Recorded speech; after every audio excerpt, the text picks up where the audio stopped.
Here is how I ruined my ex's new relationship with one photo. A few years ago, my boyfriend of nearly 5 years left me for some woman he met at work. I'd suspected he was cheating on me for a while but never had any proof, until I came home one day to find all his belongings gone. The only thing he left behind was a note that read, "I'm so sorry for everything I've put you through. I'm not leaving because I don't love you. I'm leaving because it's just not working anymore. You deserve to be happy. I'm sorry I couldn't give that to you." Needless to say, I was devastated.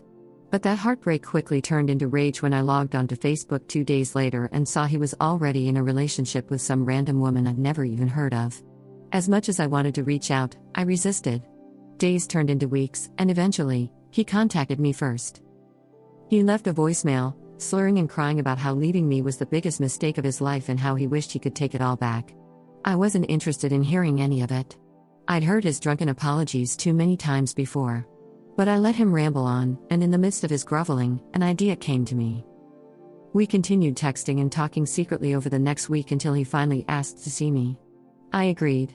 He showed up at my house around 9 p.m., driving her brand new car. He was completely trashed, reeking of booze and who knows what else. My disgust was real, but I played nice. He made a few sloppy attempts to sleep with me, but I shut him down each time. I did, however, drink with him, part of the plan.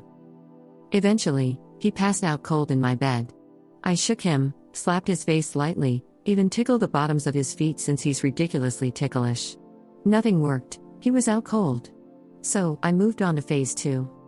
Very carefully, I planted a massive hickey on his neck, a real showstopper. Then, I snapped a picture of us lying side by side.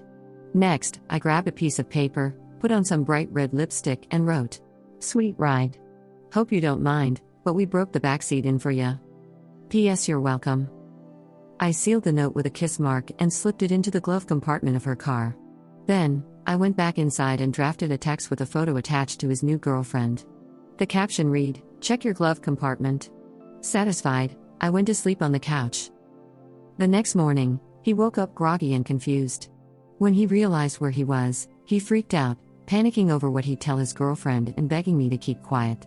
I smiled sweetly and promised my lips were sealed.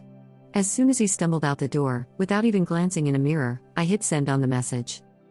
Update. Since a lot of you have been leaving comments asking for what happened next, here's the scoop. The girlfriend tried calling me for days after that. Obviously, so did he. I ignored both of their phone calls. I figured I'd let him soak in his own misery for a while and let her decide what she wanted to do with his sorry cheating ass.